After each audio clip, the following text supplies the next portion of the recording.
السلام عليكم ورحمة الله وبركاته. أصبحنا وأصبح الملك لله والحمد لله ولا إله إلا الله وحده لا شريك له، له الملك وله الحمد على كل شيء قدير.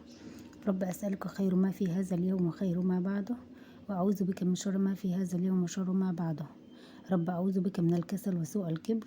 رب أعوذ بك من عذاب في النار وعذاب في القبر. صباح الخير يا أحلى متابعين في الدنيا، عاملين إيه؟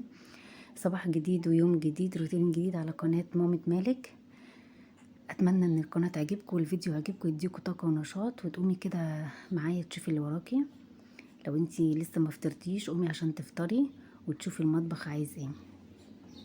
انا هنا كنت لسه بحضر فطار، يدوب نزلت مام مالك الحضانه ودخلت كده عشان اعمل الفطار بتاعي. عملت طبعا مج قهوه، مش فنجان، لا انا عامله مج قهوه باللبن. مش بفوق الصبح غير لما اشرب طبعا القهوه باللبن بتاعتي. وهنا كان عندي باقي فين مخرجه من الفريزر، عملت سندوتشات عشان افطر. طبعا انا النهارده اول مره افطر كتير كده سندوتشات عشان عندي شغل كتير في الشقه. عفوا يا بنات معلش.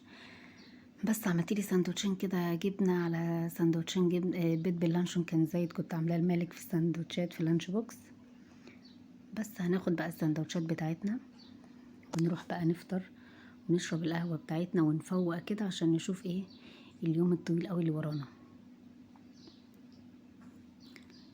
طبعا اليوم ده انا كان عندي حاجات كتير جدا، بس انا هنا ما صورتلكوش غير بس الفطار وانا بفطر كمان. وبعد كده دخلت بس غسلت المواعين، واهم حاجه طبعا في المطبخ هي غسل المواعين.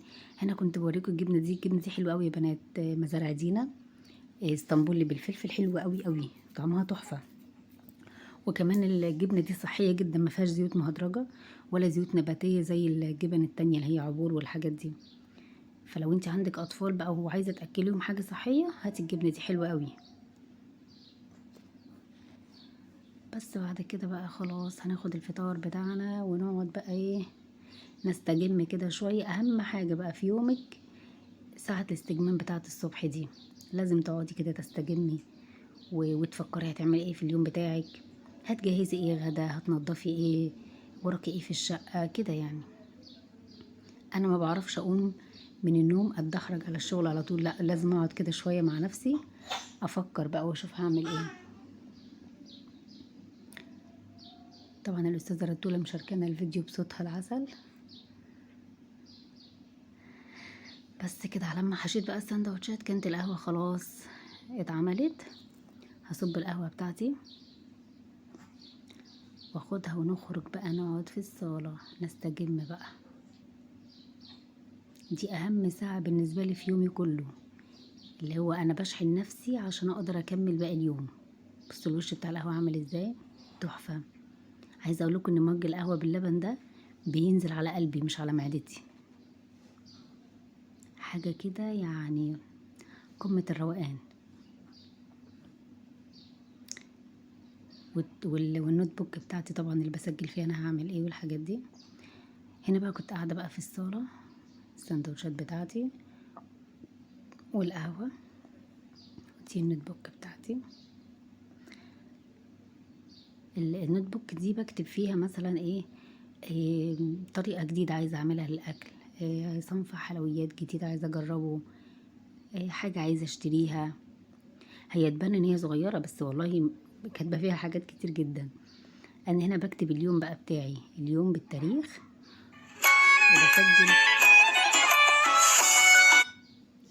وبسجل بالظبط انا هعمل ايه في اليوم ده.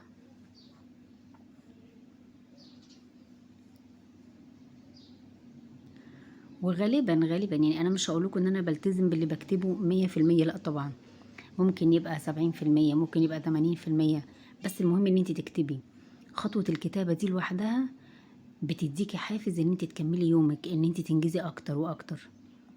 فبجد لو انت مش بتعملي كده لا اعملي كده.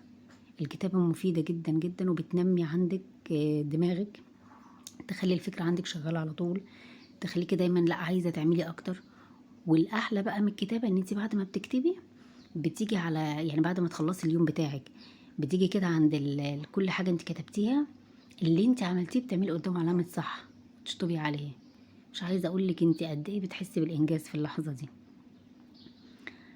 بس انا هنا بقى خلصت فطاري وكتبت التودو ليست بتاعتي ودخلت بقى على المطبخ. طبعا انتوا شايفين دي بقى مش مواعين بقى ان انا ركناها، لا لا خالص. انا بس عشان اليوم اللي قبله بالليل ما قدرتش اشطب المطبخ، كان ايدي وجعاني وكده، كنت اتلسعت في المطبخ، فعشان كده سبت بقى المواعين للصبح. فده يوم كده، بس انتي ما غسلتيش مواعين بالليل. انتوا متخيلين الكوبايات كلها نزلت بقى، وفناجين القهوة. إيه الأطباق طبعا أغلبها أطباق صغيرة عشان خاطر مالك وكده. بس ببدأ أشطف الأول الكوبايات من التفل والحاجات بتاعة القهوة والحاجات دي، عشان بعدين أغسلهم بقى ويبقوا حلوين.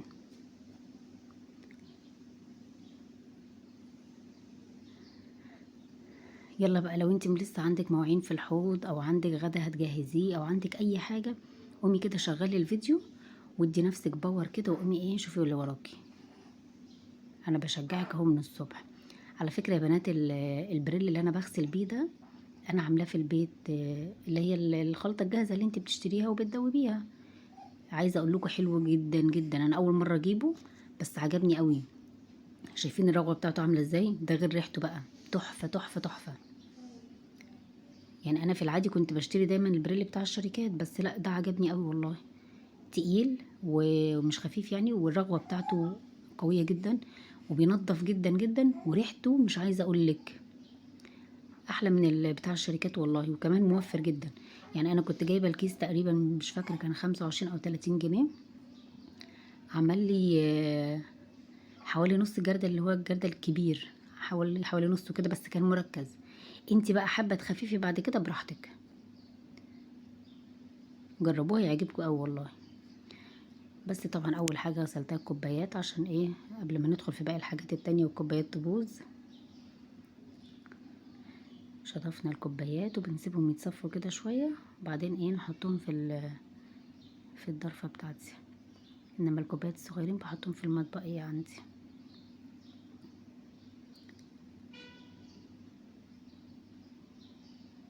بس كده زي ما انتوا شايفين. طبعا بصي، اهم حاجة في المطبخ هي الحوض. طول ما الحوض بتاعك فاضي انت نفسيا مرتاحة. إيه، انت نفسيا هتبقي لا تقدري تعملي اي حاجة عادي. بس فعلا خطوة ان انت تفضي الحوض الاول دي مهمة جدا، وبعد كده بقى اعملي اللي انت عايزاه في المطبخ. هتطبخي، هتلمعي رخامات، هتلمعي الارض كده يعني. الحاجات الباقي دي سهلة. بس انا طول ما عندي الحوض بالمنظر ده ما بقدرش اعمل اي حاجة خالص. يعني انا كويس اصلا ان انا قدرت افطر وانا شايفة الحوض كده، بس كان لازم افطر الاول. لان انا بعد ما خلصت الحوض بقى دخلت بقى شفت الشقة عندي كانت محتاجة تترتب، وشغلت المكنسة وظبطت الدنيا. بس مصورتش معاكم غير فقرة المواعين، بس عشان ايه تتشجعي كده وتقومي معايا تغسلي ايه المواعين بتاعتك وتشوفي المطبخ بتاعك. شايفين انا هنا بوريكم الرغوة بتاعته، تحفة تحفة جدا والله. يلا بقى، لو انت لسه جديدة معايا في القناة وما اشتركتيش، اشتركي عندي في القناة وفعلي زر الجرس عشان يوصلك مني كل جديد. وما تنسيش يا قمر تعملي لي لايك بتاعي، عشان هو ده الدعم بتاعي.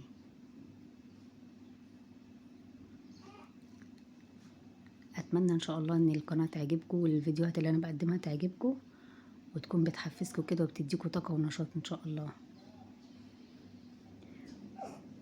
ده يعتبر اول فيديو واول روتين اعمله على القناة بصوتي. هتلاقوني منزلة حاجات تانية سايلنت من غير صوت. بس ان شاء الله اللي جاي كله حلو، يعني ان شاء الله هعمل لكم بقى وصفات وحاجات حلوة قوي هتعجبكم.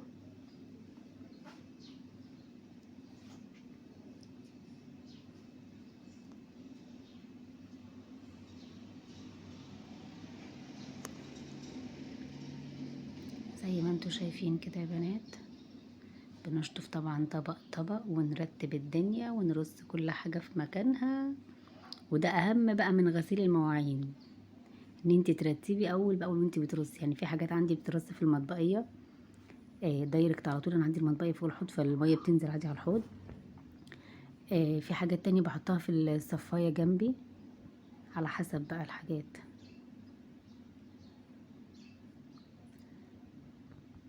بس كده زي ما انتوا شايفين.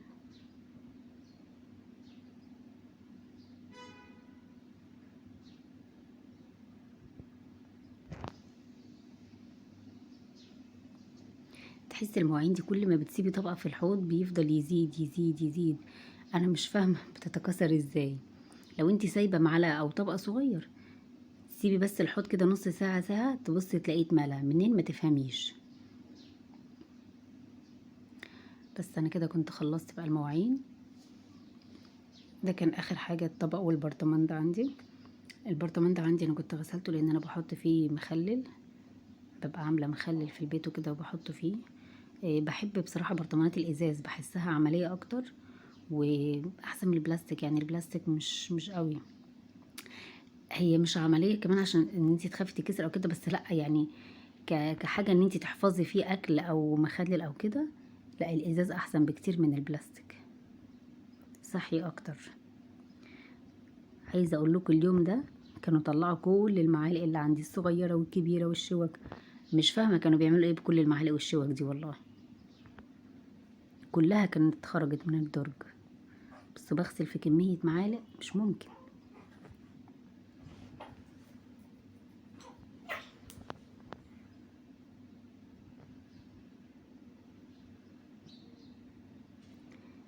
واخيرا شطفنا اخر حاجة معانا. بس هنبدأ بقى بعد كده. واهم حاجة بقى بعد ما غسلتي المواعين دي كلها، ان انت ايه، الحوض. تلميع الحوض ده اهم من المواعين نفسها، انك تشوفي الحوض بتاعك مغسول كده ومتلمع، دي اهم حاجة.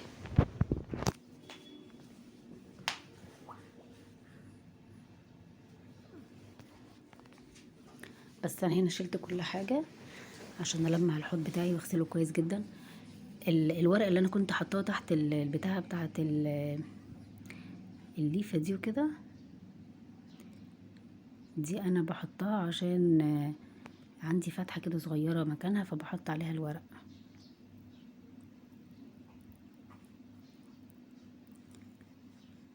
هي مش ورقة، هي حاجة قطعة بلاستيك كده بحطها عشان تمنع ان المية تنزل تحت الحوض عندي. يعني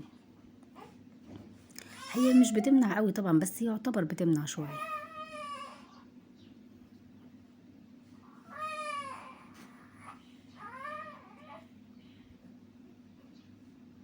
بس بدأت اخد كده حوالين الحوض بقى بالسيراميك بتاعه، بالحوض نفسه، ولما الدنيا دي كلها كويس، وبرجع كل حاجة بعد كده مكانها. بنضف الحوض كويس جدا.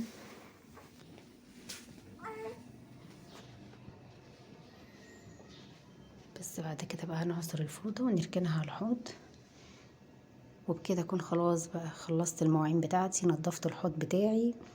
هخرج بقى اشوف الغدا هنتغدى ايه. هخرج دلوقتي كيس فراخ عشان هطبخ فراخ النهارده، فراخ ورز وكده بقى. يكون الفيديو خلص.